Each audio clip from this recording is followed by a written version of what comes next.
Fala galera, tudo bem aí? Galera, hoje nós vamos demonstrar para vocês o funcionamento de um sifão, para a gente entender como é que se funciona um sifão, que é o compartimento, a forma de transferência de fluidos, de líquidos em particular. Nós vamos precisar hoje de dois compartimentos de plástico, um vazio e outro contendo água. Detalhe, esta água que aqui está, nós colocamos um corante. Então nós vamos precisar também de um corante, que é para percebermos a passagem, a transferência do fluido. E por fim, o que precisamos ainda também é apenas um pedaço de mangueira de aproximadamente 60 centímetros. Tá legal? Este é o material. Vamos agora para a execução e depois para a parte teórica, a demonstração. Vamos lá.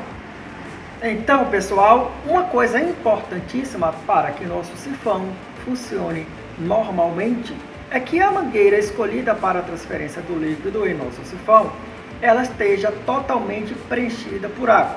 Então, o que devemos fazer? Colocar os níveis, as extremidades da mangueira no mesmo nível. Vamos abrir a torneira e vamos expor uma das extremidades ao fluido. Ora, depois que ela já estiver totalmente preenchido, agora podemos levar a mangueira com água até o nosso frasco para transferência de líquido. Detalhe, galera, não deve haver fluido gasoso, ar da atmosfera aqui dentro para que nosso sifão funcione normalmente. Tá legal? Veremos então como é que funciona. Primeiramente, eu vou colocar a primeira porção da mangueira no fluido, tá legal? E vamos agora abrir. Olha que beleza, que mágica! O fluido subindo pela mangueira e sendo transferido para o outro compartimento, como se fosse um passe de mágica.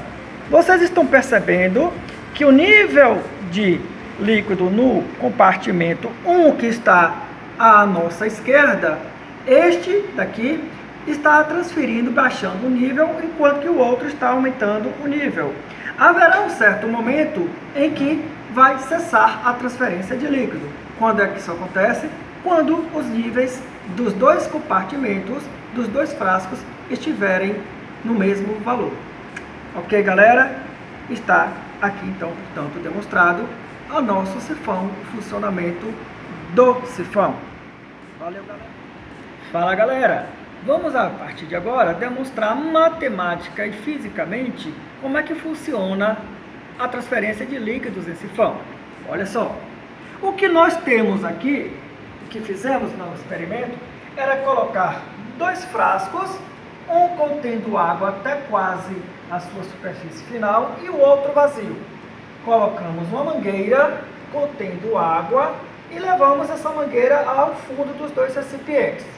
Pessoal, para entender esta parte matemática que eu vou explicar agora, você precisa se lembrar do seguinte: lá da física, da hidrostática, olhando para este ponto M aqui, se eu quiser determinar a pressão total no ponto M, lembre-se que a pressão total é esta que está aqui, lá fora, que é a pressão atmosférica, mas desta coluna de líquido até o ponto M.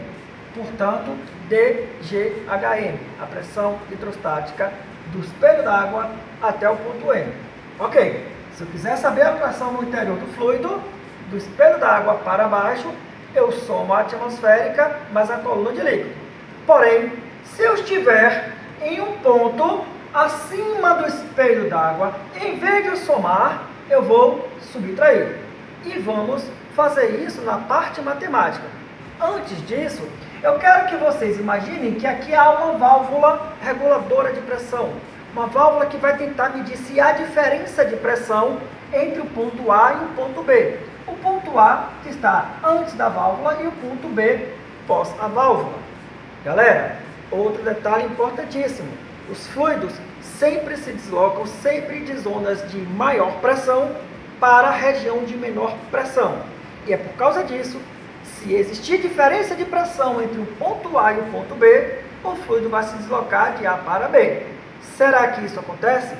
Vamos verificar isso agora matematicamente, utilizando as leis da física.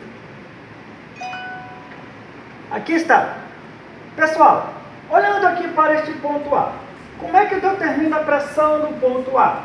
A pressão do ponto A, neste caso, vai ser a pressão do ponto X, que é a pressão atmosférica, menos esta coluna de líquido dGHA. Então, a pressão do ponto A é atmosférica, menos a pressão hidrostática dGHA.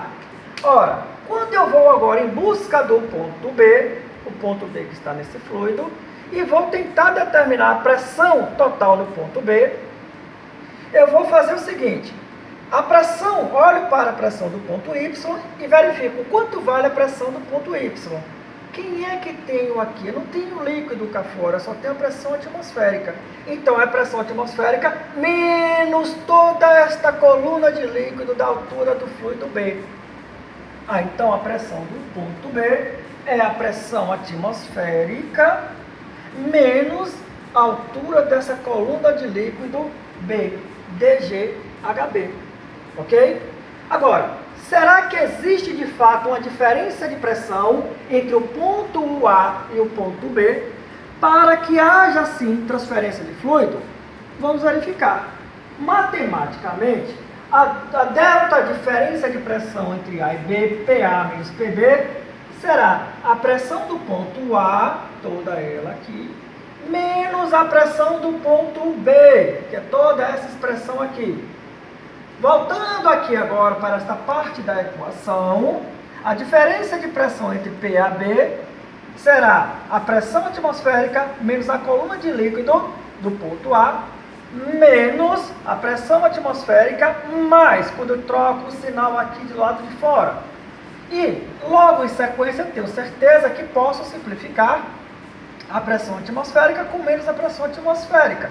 O que vai ficar no final das contas é dGHB positivo e dGHA negativo. Colocando o dG na evidência, nós teremos que a diferença de pressão entre o ponto A e B lá na mangueira será dGHB menos HA. Detalhe, vem comigo, olha para mim quem é o delta HBA. O delta HBA é a diferença de nível entre o fundo do recipiente 2, aquele que está vazio, menos o nível de líquido que eu tenho no recipiente a ser transferido o fluido. Assim, voltando aqui para o quadro, a diferença de pressão entre A e B existe e é um valor igual a D vezes G vezes delta HB. O que nos garante que o fluido seja transferido de um compartimento para o outro, enquanto existir diferença de nível ou de altura. Ok, galera? Então, galera, já que demonstramos o funcionamento do sifão, esperemos vocês no próximo vídeo com um novo tema, um novo assunto da física. Fica com a gente!